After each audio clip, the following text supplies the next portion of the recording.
Estuvo completa, muy llevada a la práctica y con temas muy interesantes dentro de la fisiopatología que cada vez entendemos mejor y por lo menos les paramos más bolas a lo que hacíamos ahora, hace unos años y que como tú dices, pues todavía nos falta mucho, sobre todo en prevención de monitoría. No sé si el profe Perdomo quiere hacer una intervención inicial. Yo sé que le gusta mucho este tema. Eh, Buenas tardes a todos. Gracias por el acompañamiento a esta charla. ¿No? Pues felicitar a Dianita. Creo que hizo un excelente trabajo en actualizarnos en lo más reciente de esta patología. Creo que fue una revisión bastante completa, bastante clara, y creo que nos dejó suficiente información para que ojalá esto se vuelva algo rutinario. Yo siento que muchas de las cosas que transmitimos, que enseñamos, que aprendemos, lamentablemente muchas veces se quedan en la información. Veo como tristemente, y espero que no sea la situación de todas las unidades, sino que ya sea parte de un nuevo signo vital que deberíamos incluir en la evaluación de los pacientes críticos, la medición de la presión intraabdominal, no quedarnos en medirla cuando sospechamos que clínicamente ya hay un aumento de la misma, porque lamentablemente vemos que cuando lo hacemos seguramente hemos perdido tiempo terapéuticamente útil, que para muchos pacientes puede ser la diferencia en sus pronósticos a corto y mediano plazo. Entonces, ojalá salgamos de esta charla con esa inquietud de que en los pacientes de riesgo, que como vemos son una gran cantidad de nuestros pacientes, o sea, todos los pacientes que han recibido una reanimación significativa, que tienen un balance hídrico positivo, que están en prono, que tienen niveles de ventilación mecánica alta, que tienen condiciones abdominales, debería ser mandatorio la medición de la presión abdominal, y reconocemos que eso no lo hacemos juiciosamente. Entonces que ojalá fomentemos que la medición de esta medida sea algo que forme parte de nuestra práctica diaria. Era lo que quería comentar por ahora. Muchas felicitaciones, Dianita, por la excelente presentación. Gracias, profe. Profe, muchísimas gracias. También tienes felicitaciones de Germán, de Pía, de Diana Ruiz. No sé si alguien tiene alguna otra intervención que quiera hacer, algo que no hayamos mencionado hasta el momento. Bueno, pues en principio entonces pasamos al taller. El taller pues estaba organizado para que repasáramos los aspectos más importantes y resaltar algunas cosas que ya dijo Diana, pero que es importante que la tengamos muy clara. Es increíble que haya todavía grupos que no tienen idea de cómo manejar y diagnosticar estas entidades. Entonces, la primera pregunta va a una cosa que es muy importante para todo intensivista y es cómo se mide una presión intraabdominal en cuidado intensivo. Y específicamente para pediatría, qué consideraciones especiales o diferenciales con adultos hay que tener. Diana lo mencionó en su charla, pero repitamos que la repetición ayuda. Hola, Vale, Shirley. hola. Shirley Lampreda, reciente cuidado intensivo de la Universidad de La Sabana. Pues sí, Diana mencionó varios de los aspectos ahí para recordar también varias cositas. Diana separó los tipos de mediciones de presión intraabdominal en formas directas e indirectas. De las formas indirectas, La más usada fue la que mencionó Diana, que es a través del catéter vesical, con una sonda Foley, que se coloca un transductor de presión, con una serie de consideraciones en pediatría, que debería estar evacuada la vejiga, que se instila entre 1 a 3 centímetros de suero de solución salina, o un cc por kilo, máximo 25 cc. Diana dijo que era el valor máximo que utilizaban los adultos, y eso es lo que uno encuentra más o menos en pediatría. Con las características de la técnica pues que ella pues comentó de pues evaluar la contracción de los músculos, sobre todo también la construcción del detrusor, que puede generar alteraciones en la medición intravesical. Hay diferentes tipos también de medición intravesical, tanto formas intermitentes como continuas. Lo más frecuente en las UCIs es que se haga de forma intermitente.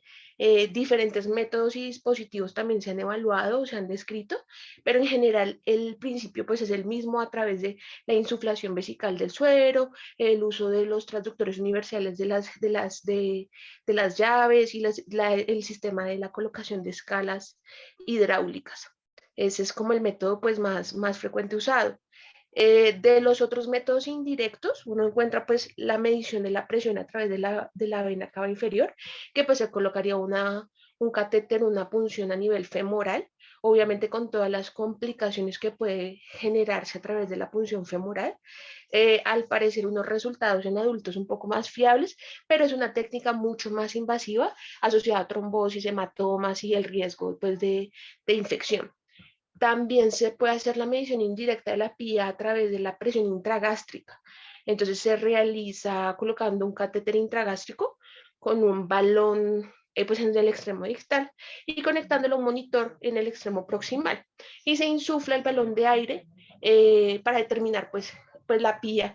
Es una técnica de medición pues continua, no invasiva, sin mayores efectos colaterales, pero al parecer se describe un poco más de costos asociados, y obviamente tiene que estar el paciente en ayuno y pues en una posición de cúbito supino. De los otros métodos directos, pues obviamente pues no son métodos que nosotros utilizamos en UCI, pero pues para recordarlos, es la introducción de un catéter intraperitoneal conectado a un manómetro que a su vez pues genera una transducción de presión que puede ser útil pues en la práctica clínica pues para tener un valor un poco más exacto. Obviamente es un método más invasivo, se asocia a hemorragia, infecciones, perforaciones viscerales, las alteraciones en la lectura de la técnica, y lo utilizan más durante los procedimientos quirúrgicos, y pues en cuidado intensivo pues es de poca utilidad. Con respecto pues a las consideraciones de qué pacientes no son candidatos a la toma, porque pues uno también tendría que tenerlos presentes, porque nosotros la más frecuente que utilizamos es a través de catéter intravesical. Entonces hay que tenerlos presentes los pacientes que no deberían tener catéteres intravesicales o que pueden generar mayores errores en la toma, que son los pacientes con vejigas neurogénicas, las mujeres embarazadas y los pacientes con lesiones vesicales, o incluso los pacientes con insuficiencia renal crónica. Cuando uno busca los valores de PIA en pediatría, encuentra varios estudios, que Diana mencionó algunos de ellos. Sí, mencionar pues un estudio del 2014 donde encontraron pues los diferentes valores de mediciones en diferentes grupos de edades, con una media de PIA más o menos entre 4.3 a 4.5 en los diferentes grupos de edades, de menores de 1 año a mayores de 5 años. Y según ciertas condiciones que puede variar la medición. Entonces, los pacientes con enfermedades respiratorias, los pacientes con enfermedades neurológicas, que pueden tener alteraciones, pues, o generar valores diferentes en la medición. Pero en general, una media también para estos tipos de compromisos de sistemas, entre 4.9 a 6 puntos de milímetros de mercurio del valor normal para la PIA en esos pacientes, sin que tengan alguna manifestación abdominal.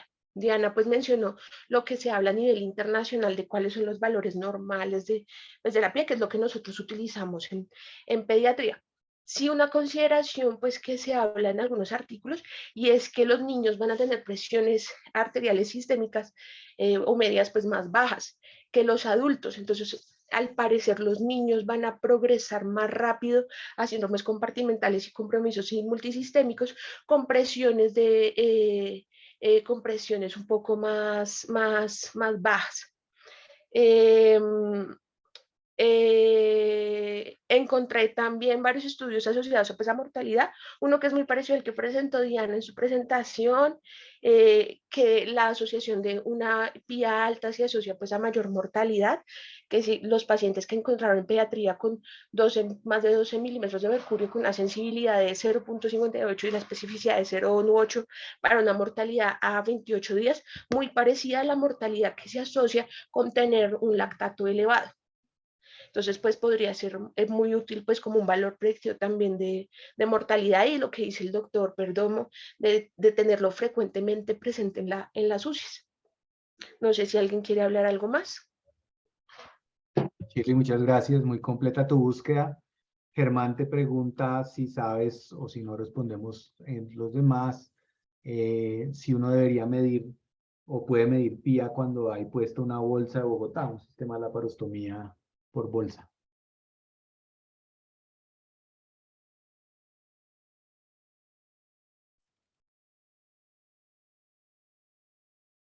Shirley, ¿no? Profe, es que yo tengo esa duda también. Yo tenía esa duda igual.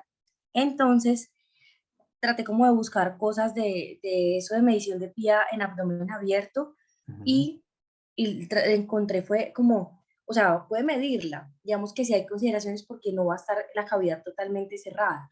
Pero lo que a mí me generaba más inquietud era el desarrollo de hipertensión intraabdominal igualmente y compartimental abdominal, de pronto sin tener como una medición tan fiable, pero efectivamente los pacientes que están con una bolsa Bogotá pueden hacer un compartimental abdominal si esos, o sea, si la, no sé, sigue el líquido, sigue como el proceso fisiopatológico, la fuga capilar sigue, el edema intestinal sigue, entonces por eso incluso uno vigila como así sea como muy subjetiva la visualización de las asas intestinales, la perfusión, pero esos pacientes sí pueden desarrollar un compartimental abdominal. Ahora, la viabilidad del método, si no, encontré que no era, pues, perdón, muy Hola, fiable, ¿me escuchan? muy Es que clara. creo que se me está cortando el internet. Ahí, Shirley, te oímos. Cuando yo hice la búsqueda puntualmente en pediatría, uno no encuentra fácilmente pues la parotomía pues en pediatría. Lo utilizan mucho más los adultos, y en los adultos sí hay descritos pues la descripción de hipertensión abdominal en las laparotomías, pero si no sé cuál es el valor, si hay un valor diferente en un paciente pues, con una bolsa de Bogotá. Sí, digamos que en principio, digamos que el principio aplica igual en la medida en que una bolsa de Bogotá se supone que se puso para descomprimir, no debería Sí. por qué aumentar la presión intraabdominal. Sin embargo, pues tener una presión intraabdominal alta con una bolsa de Bogotá, pues implica que el compartimental no está controlado y probablemente tengan que abrirlo. Más interesante sería, y el doctor Perdomo lo puede mencionar porque lo ha descrito, lo ha peleado desde hace mucho tiempo, y es que se deberían tomar decisiones intraoperatorias de cuándo no cerrar una pared abdominal con mediciones de presión intraabdominal. Lo mismo debe hacer, usted pone una bolsa de Bogotá y verifica que la presión haya bajado. La única Sí. dificultad que tienen las bolsas de Bogotá es que pudiera haber hipertensión compartimentalizada, o sea, que la presión vesical esté normal, pero el paciente tenga hipertensión pulmonar, hipertensión abdominal en alguna zona del abdomen, por lo que la bolsa de Bogotá expande y separa y puede compartimentalizar algunas zonas, sobre todo por inflamación y si llevan muchos días de la lesión. Pero en general no habría ninguna contraindicación de medirla, es simplemente que habría que tener cuidado cuando sale normal de interpretarla como normal si hay otros signos que sugieran. Y en principio pues uno esperaría que no debería haber en cuanto a bolsa de Bogotá. Pues cuando uno hace la búsqueda de la medición directa de la PIA, pues está descrita es para los cirujanos durante la cirugía laparoscópica. Pero obviamente la facilidad de la bolsa de Bogotá pues, también permite evaluar la viabilidad pues, de las diferentes estructuras para evaluar las características, si hay o no alguna alteración que esté manifestándose como un compartimental. de pronto le permite a los cirujanos tener más valores para decidir algo de cirugía o no. Sí, correcto. Pero pues sí deberían medirse y objetivarse ese tipo de mediciones. Luego sí no debería uno contraindicarla de forma genérica. En cuanto a los métodos de medición, pues doctor Perdomo también puede contarles, pero digamos que pues nosotros sí ponemos muchos catéteres de diálisis peritoneal y ustedes han visto que los catéteres de diálisis peritoneal aguda ninguno trae un equipo para medición continua de la presión intraabdominal, que en ese escenario se podría hacer, o no tiene ni siquiera para medirla en el momento en que uno está metiendo el líquido, y él siempre ha peleado mucho que uno debería poder o intentar medir esas presiones, y de hecho se puede hacer con los métodos indirectos parecidos a lo que hacen con las ondas vesicales, y pues que es una técnica relativamente fácil de aprender. Importante recordar que el sistema tiene que quedar cargado de agua, sobre todo en vejigas de niños pequeñitos, que pues dicen 3 mililitros, pero eso depende mucho del tamaño de la sonda vesical que usted vaya a usar, pues porque usted necesita que el transductor, si usa un transductor automático, pues tenga agua, o en el caso de que esté midiendo una columna de agua, pues necesita agua para poder ver la columna. Entonces, a veces hay que usar un poquito más de líquido. Generalmente yo no uso menos de 5 mililitros en ningún tamaño de niño, porque si no, no tendría suficiente líquido dentro del sistema. Calentarlo, pues casi no lo calentamos, pero sí lo dejamos un tiempito y probablemente eso ayuda a que se estabilice la, la presión. Y en general uno ve la presión alta desde el principio y no cambia mucho con esperar mucho más tiempo. O sea, desde que el líquido sea poquito, la actividad del detrusor pues no se activa de forma significativa. No sé, profe, si tiene algún otro comentario o alguna experiencia. No, creo que lo que han dicho es así. En general, pues uno espera que un paciente que esté laparostomizado, pues ya no tenga hipertensión abdominal. Pero depende mucho del grupo quirúrgico. Entonces, pues en general, pues cuando se decide una laparostomía, esta tiene que ser suficientemente amplia pues, para garantizar que no quede con hipertensión abdominal residual. Eh, Eventualmente vemos que hay veces que hacen una laparostomía solamente supraumbilical, por ejemplo, y uno dice, no, esto no alcanza a tener suficiente liberación, porque pues así como lo dice Pablo, pues uno puede generar cierta compartimentalización dentro del compartimento grande que es toda la cavidad abdominal. Entonces, si uno tiene dudas, pues la puede medir, así como cuando hay una medición de presión intracraniana en un paciente con una cranectomía, pues uno dice, pues ya no tiene sentido medirla. Pero ves que las cranectomías igual no son tan generosas, y uno cuando mide dice, venga, esto no está, la presión no quedó tan normal como me hubiera gustado encontrarla. Con respecto a lo que decía Pablo de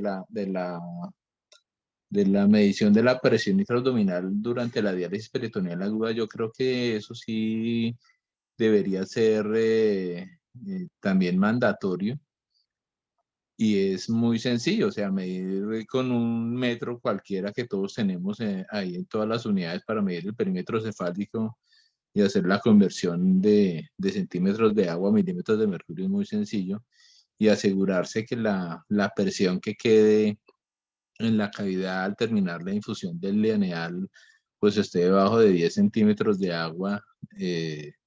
Es muy sencillo, y yo creo que también antes de iniciar el drenaje de la cavidad, pues como la idea del dializante es jalar líquidos hacia la cavidad abdominal, también medirla, porque no tiene mucho sentido en que uno esté haciendo baños con volúmenes en teoría satisfactorios si uno no está permitiendo una adecuada perfusión de las asas intestinales, que son finalmente de donde uno va a sacar los líquidos hacia el componente intraperitoneal, que son los que uno va a sacar. Y más que eso, posiblemente nos permita progresar más rápidamente en aumentar el volumen de los baños dialíticos, que lamentablemente a veces lo hacemos de manera más lenta a lo deseado. Yo anecdóticamente les refiero pues que, por ejemplo, los niños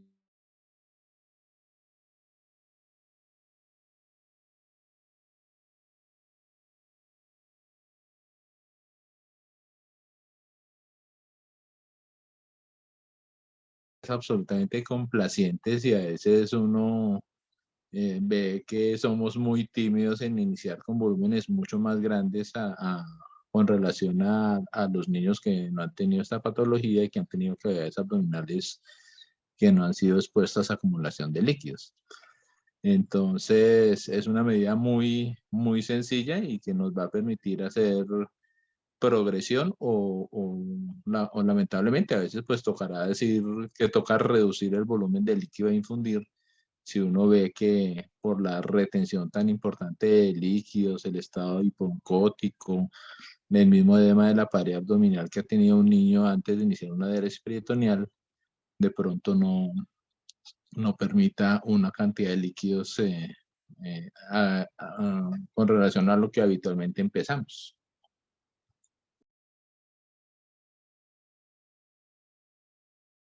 Profe, muchas gracias. Entonces, pues vean lo importante y los detalles que hay que tener y cómo estamos dejando de utilizar y aprovechar momentos en los que podríamos realmente medir esas presiones abdominales. La segunda pregunta, pues iba un poco orientada a lo que Diana explicó ampliamente, pero podemos hacer un resumen rápido, que es básicamente el impacto que tiene esa presión intraabdominal en otros compartimentos y cómo uno a veces no se imagina que tiene que descomprimir un abdomen para bajar la presión intracraniana y cosas que están descritas en la literatura. Jennifer. Hola, hola, buenas tardes a todos. Mi nombre es Jennifer Guijarro, residente de Cuidado Intensivo de la Universidad de La Sabana. Bueno, realmente ya Dianita nos explicó muy ampliamente pues este tema, pero es importante que para comprender el impacto que tiene el aumento de la presión intraabdominal, podemos compararlo en general con lo que es un síndrome compartimental, en el aumento de una presión dentro de un compartimento que es relativamente estático, altera el flujo sanguíneo capilar y finalmente reduce el flujo sanguíneo de las arteriolas, el retorno venoso, que nos va a conducir a hipoxia celular y acidosis láctica. Este compartimento abdominal, pues como todo en el cuerpo, está interconectado con otros compartimentos y por eso pues tienen efectos en ellos. Entonces, para hablar del efecto cardiovascular, entonces pues al aumentar la presión intraabdominal, se aumenta la presión intratorácica por medio simplemente de la transmisión abdominotorácica. Hay un desplazamiento del diafragma hacia el tórax que crea una compresión directa de los órganos que tenemos a nivel intratorácico. Cuando hay una compresión directa cardíaca, esto disminuye su contractibilidad, el llenado cardíaco y la distensibilidad del ventrículo derecho. Asimismo, como nos dijo Dianita, compromete el retorno venoso a medida que la presión de la cava inferior aumenta y esta está directamente relacionada o es proporcional a cada aumento de la presión que se dé por encima de los 10 milímetros de mercurio. Hay también una compresión del parénquima pulmonar que provoca también la compresión de la vasculatura en el parénquima pulmonar o la vasculatura pulmonar y aumentando las resistencias. Igual se aumentan las resistencias aórticas y las resistencias sistémicas. Todo esto va a provocar pues también una congestión venosa vascular a nivel mesentérico e intestinal, generando isquemia y edema que va a generar un círculo vicioso que a medida que se instaura, aumenta también la presión intraabdominal. Cuando ya hay una como presión intraabdominal que ha hecho efecto a nivel intratorácico, pues vamos a ver que vamos a tener efectos a nivel pulmonar también.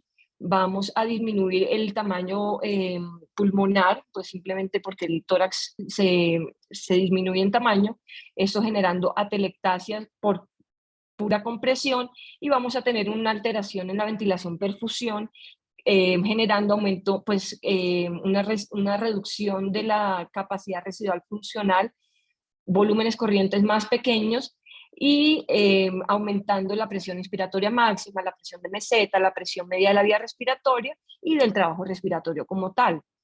Todo esto lo que nos va a llevar es finalmente a una hipoxemia, a una hipercapnia y eventualmente a una insuficiencia respiratoria. A nivel intraabdominal también tenemos los efectos sobre la vasculatura renal y sobre pues, la función renal como tal.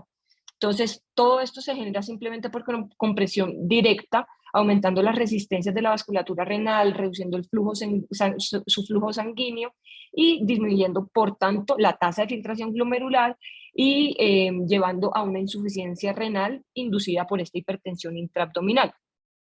Y clínicamente lo podemos ver con anuria o viendo alteraciones en la función renal, como alteración de la tasa de filtración, la elevación del BUN y de la creatinina.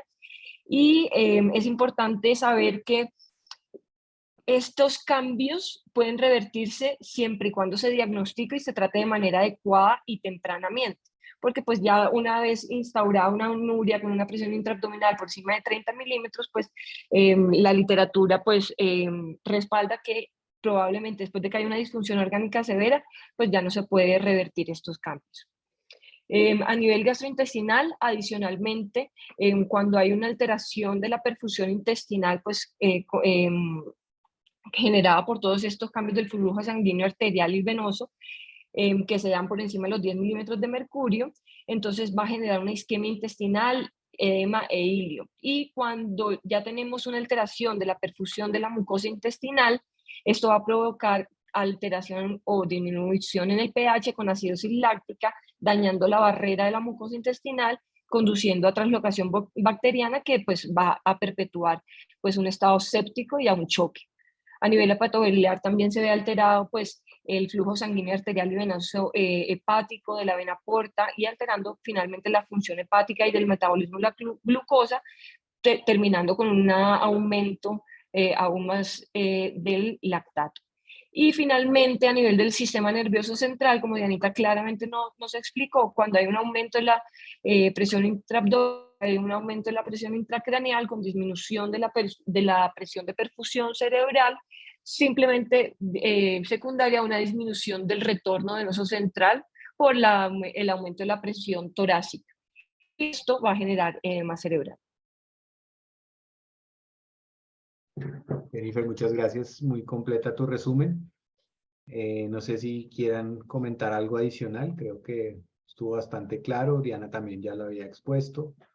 Importante acordarse de los policompartimentales, sobre todo en los politraumas, en los grandes sépticos, que una cosa que uno a veces cambia en el ventilador puede tener impacto en el cerebro, puede tener ese impacto en el abdomen.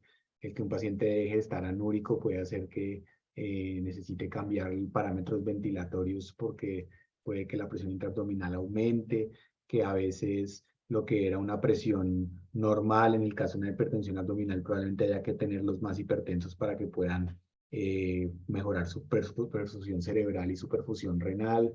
Entonces, siempre que vean un compartimento con presiones anormalmente altas, piensen rápidamente en revisar los demás, de tal manera que a veces es que hay que hacer un manejo simultáneo en todos para evitar que haya un colapso de uno de esos órganos porque los otros dos están con la presión alta y como van sumando pequeñas cosas, al final terminan herniándose el paciente porque tenía la presión intraabdominal muy alta, que pues no debería pasarnos si entendemos bien de estos mecanismos.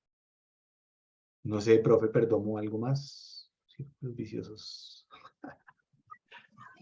Sí, lo que dice Pablo es importante, o sea, nuestras metas de reanimación, modificarlas con base a los valores de presión intraabdominal, ¿sí? Entonces las presiones de perfusión de muchos sistemas van a variar significativamente qué tan cerca o lejos estén del abdomen. Entonces las tensiones arteriales medias que para una situación de presión intraabdominal eran satisfactorias, cuando la presión intraabdominal se aumenta, ya dejan de ser suficientes para un riñón, para el mismo corazón, para el cerebro. Entonces, tenerlo en cuenta. Yo creo que ustedes han podido vivir esta oleada del Rose, de tratar de pasar a la reanimación y la estabilización, optimizar los líquidos y provocar lo más prontamente posible la redistribución y la evacuación de los líquidos acumulados, porque cuando llegamos a cierto nivel de retención hídrica, lo que nos empezamos a ver es el círculo vicioso de fallo renal, sobrecarga hídrica, edema pulmonar, derrames pleurales, hipertensión intraabdominal, intracraniana, más oliguria, más tragedias. Entonces tenerlo muy presente. Creo que no irnos al extremo de hemofiltrar todos los pacientes, que lamentablemente es otra de las cosas que a veces con preocupación vemos que nos hemos vuelto demasiado liberales en considerar la hemofiltración en adultos con la facilidad de accesos vasculares y las menores complicaciones de las anticoagulaciones de las terapias de reemplazo renal. Vemos que eso es como formular una acetaminofén más y en los niños no están así. Entonces, ser muy precavidos y preventivos en considerar esto es importante. Muchas gracias, profe. La última pregunta, pues ya va cuando uno ya le sucedió y no hay nada que hacer y está pensando en una estrategia de descompresión. Entonces, no sé cuáles leyeron, cuáles hay, cuáles han sido sus resultados, cómo de tener uno en la cabeza organizado, como cuáles utilizar. Buenas tardes a todos. Andrea. Soy Andrea Rodríguez, residente de cuidado intensivo pediátrico de la Universidad Nacional. Pues de las medidas terapéuticas que encontré, pues son varias de las que ya nos contó Diana en su charla. Hay unas medidas que son no quirúrgicas, que serían, pues digamos que el consenso ha dado como una escala para iniciar un manejo como paulatino, dependiendo la respuesta que va teniendo el paciente. Entonces, inicialmente, pues la idea sería disminuir el contenido intraluminal. Entonces, muchos de estos pacientes tienen hilo paralítico y es frecuente pues que hayan sido sometidos a cirugía abdominal o un traumatismo o que tengan peritonitis y pues que requieran resucitación masiva con fluidos o que tengan alteraciones electrolíticas o necesitemos administraciones excesivas de opiáceos o sedantes. Entonces, todos esos van a ser factores de riesgo que nos van a aumentar la presión intraabdominal. Entonces, el aumento de ese líquido de contenido gastrointestinal puede producir pues elevación de la presión intraabdominal. En esos casos, pues la idea es corregir esas alteraciones electrolíticas para favorecer la resolución de ese idio. Entonces, estar vigilando el potasio, los niveles de magnesio, fósforo, si es necesario colocar sondas nasogástricas o rectales para realizar la descompresión pues gastrointestinal. Em, y dependiendo pues la patología que tenga el paciente también indican administración de enemas. Adicionalmente se podrían utilizar fármacos procinéticos que también ayudarían a estimular pues ese vaciamiento intestinal, pues gastrointestinal y suspender pues temporalmente el aporte enteral dentro de las indicaciones que da el consenso. Si no se logra el control de la presión intraabdominal con esas medidas, ellos indican, sobre todo en adultos, realizar hasta colonoscopias descompresivas. Otra de los puntos que también hablaba Diana era evacuar lesiones ocupantes de espacio intraabdominales, como realizar el drenaje hemoperitoneo, hematomas retroperitoneales, ascitis, abscesos o incluso si hay neumoperitoneos también sería una indicación, pero dentro de esos puntos y revisando la literatura, lo ideal es que se hiciera por técnicas percutáneas que disminuyan un poco más la mortalidad en estos pacientes. Entonces, realizar paracentesis para evacuar el líquido o aspiraciones por punción, idealmente guiadas por ecografía. También, pues, mejorar medidas para disminuir o mejorar la distensibilidad de la pared abdominal, entonces mantener una adecuada sedoanalgesia. Encontré un estudio en adultos en donde utilizaban anestesia pues intrarraquídea para ayudar a controlar mejor el dolor y les iba mejor en el control de la presión intraabdominal, pero no hay muchos estudios pues asociados en los pacientes pediátricos. Entonces ajustar dosis de opioides, ajustar pues la sedación son otras de las alternativas, retirar vendajes compresivos, y también indican mantener un decúbito supino con una cabecera de menos de 20 grados, que también nos ayudaría a mejorar esos parámetros de la presión intraabdominal. Lo que hablaba ahorita el doctor Perdomo, optimizar pues la administración de fluidos, que es un punto pues clave en el manejo de los pacientes, por lo que hablábamos inicialmente que uno se tiende a exceder en el manejo de líquidos inicialmente para recuperar de pronto estados de choque en ellos. Entonces también esa sobrecarga nos puede, digamos que generar ese círculo vicioso del que él hablaba, del aumento de la presión abdominal y pues evolucionar a un síndrome compartimental abdominal. Entonces buscar balances hídricos negativos y pues definitivamente si no se logra con el uso de diuréticos, pues considerar las terapias de soporte renal intermitentes o continuos. Obviamente optimizar pues la perfusión tisular regional, pues monitorizando siempre o realizando una monitorización hemodinámica pues constante de los pacientes. Y dentro de las medidas quirúrgicas, pues digamos que dentro del escalón final está la laparotomía descompresiva. Esta está recomendada solamente si de las medidas anteriores no tienen éxito, no existe, digamos, un consenso de cuándo se debería hacer. Yo encontré un estudio del Critical Care del 2018 donde hacen una revisión de la literatura acerca de el uso pues de esta medida.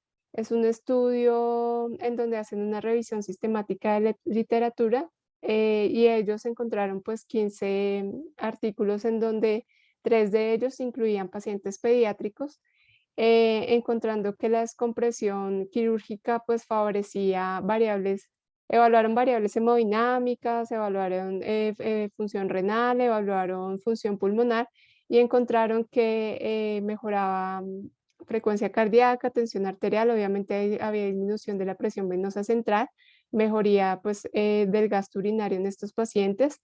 En solo uno de los estudios que revisaron los autores encontraron, pues se evaluaba la función pulmonar, pero encontraron que podían hacer descenso del PEP y que las presiones inspiratorias pico también caían notablemente.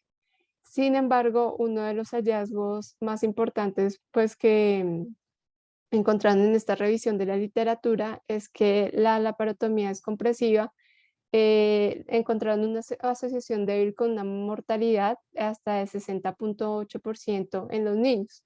Los estudios que estaban incluidos son estudios de muestras pequeñas y de todas maneras tenían algunos sesgos porque no establecían bien el tiempo en el que se había hecho la descompresión.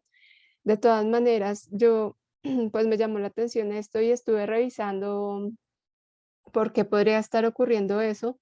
Y a pesar pues de que el estudio está limitado, ellos no creen que haya una asociación directa entre la descompresión, sino que se ha sugerido pues en los últimos años que el intestino tiene una serie de agentes endógenos que son inmunoinflamatorios que participan como en la lesión tisular tanto a nivel local como a distancia.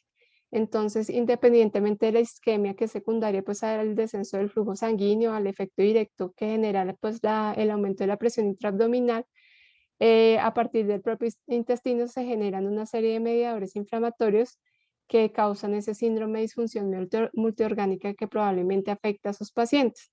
Porque en el estudio que les contaba el Critical Care, la mayoría morían de disfunción multiorgánica o tenían otras consecuencias secundarias, por ejemplo, hemorragias intracerebrales. Entonces, en ese proceso de esa liberación de factores inflamatorios que se liberan a nivel del intestino, pues se cree que está el modelo de doble hit, en donde pues el primer hit va a ser el que generó ese proceso de hipertensión intraabdominal, entonces pues el traumatismo, la sepsis o el choque que llevó al paciente a la hipertensión intraabdominal.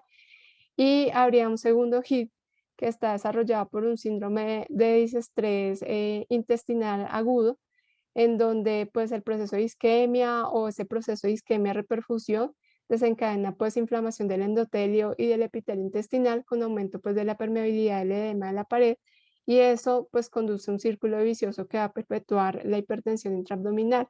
Además se genera pues una hiperrespuesta inflamatoria que pues si es severa y mantenida pues va a producir un aumento generalizado de esa permeabilidad capilar. Ese síndrome de estrés intestinal agudo es una forma de disfunción del tracto gastrointestinal, donde pues ese tubo digestivo responde de una manera inespecífica frente pues a diferentes agresiones, y se produce pues pérdida de la barrera del intestino con translocación de bacterias, de endotoxinas, antígenos bacterianos, y hay hasta infiltración de la lámina propia y de nódulos linfáticos mesentéricos, con alteración de la composición de la microbiota y una hiperrespuesta de ese sistema inmune intestinal. Entonces se va a convertir en una fuente mediadora pues de sustancias que van a activar cascadas inflamatorias, que no solamente pues van a afectar, como les decía, a nivel local, sino pues a nivel sistémico, con alteraciones en la función mitocondrial, apoptosis y muerte celular. Entonces, toda esa liberación de citoquinas pues corresponde a ese segundo hit o a ese segundo golpe que sufre el paciente, que probablemente es el que desencadena esa mortalidad que uno puede ver en esos pacientes en donde ya se llevan a probablemente esa descompresión, y ese estado de perfusión, de isquemia-reperfusión, puede ser un factor que puede influir en que se desencadene toda esa liberación de citoquinas.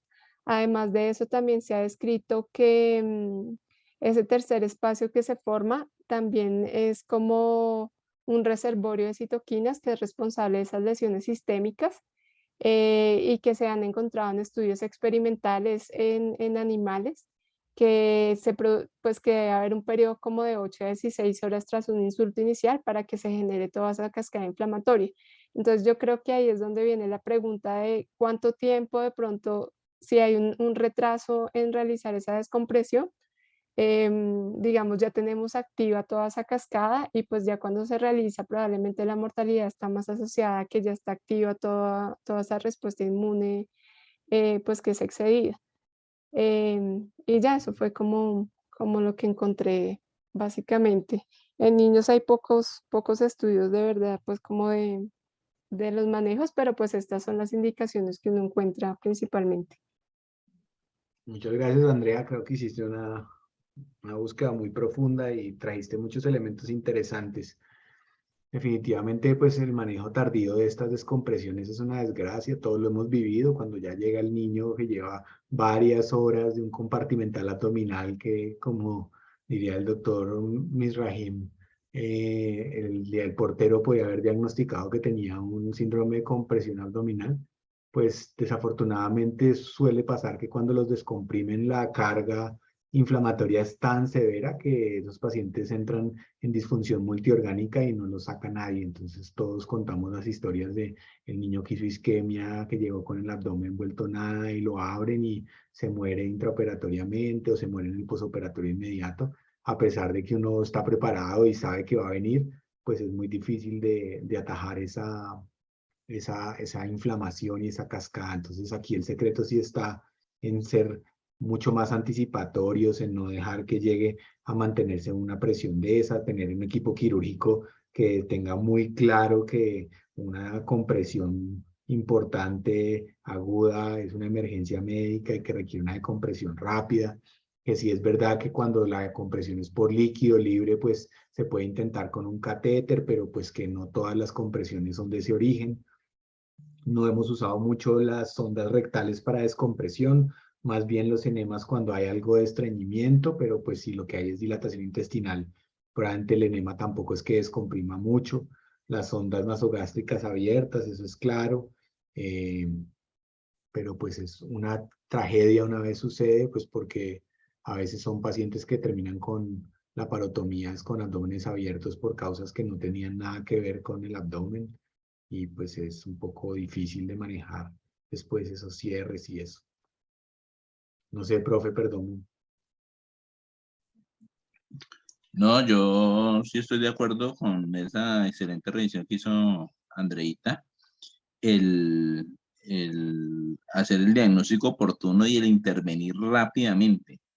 No esperar horas a ver si relájelo, a ver, pájele la sondita, lávele la sondita, vuélvalo a medir. No, esto es como el compartimental intracraneano. Lamentablemente ocurren cosas similares. Descomprimir un cerebro que ha estado sometido a varias horas de hipertensión intracraniana, pues los resultados son lamentables. O sea, puede que uno logre mejorar la supervivencia, pero a expensas de una morbilidad y unas secuelas tan graves que muchos neurocirujanos te dicen, eso para qué le abrimos un cráneo a un niño si todos terminan como un vegetal.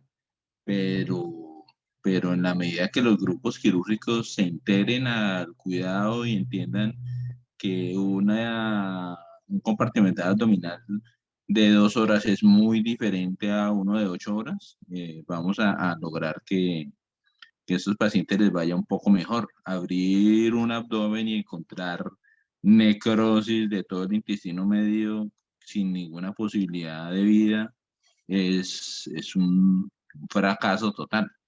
Entonces, ser tempranos en la aproximación diagnóstica, hacer las mediciones oportunas, intervenir con todas las cosas que tengamos a mano, pero si estas no funcionan de manera rápida, pedir la colaboración de los cirujanos para las maniobras descompresivas, porque de verdad que la reperfusión, una vez liberada la presión, es catastrófica. Hay niños que están muy o malitos y se llevan a cirugía, los padres ilusionados que la cirugía los va a mejorar y cuando regresan de cirugía están mucho peor.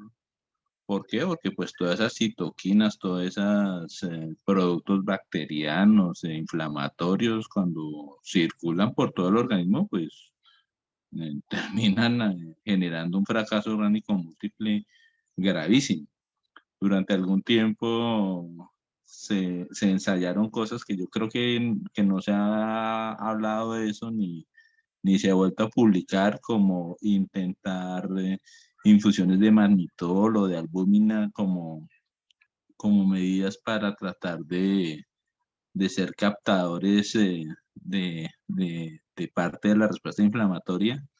Creo que lo usábamos así de manera anecdótica, sin que hubiese mucha evidencia. No sé si alguien habrá leído algo de eso. Yo desconozco si hay alguna publicación reciente con respecto a medidas preventivas de la reperfusión en una descompresión de un compartimental abdominal, pero, pero es muy grave y eso se evita si se hacen las intervenciones de manera más temprana y oportuna. Profe, muchísimas gracias. Muchas gracias a todos. Creo que fue muy interesante la reunión de hoy, muy completa. Felicitaciones nuevamente a Diana y a todos los que participaron. Nos vemos en 8 días. Continuamos el módulo gastrointestinal. Vamos a hablar de hemorragias. Buena tarde para todos.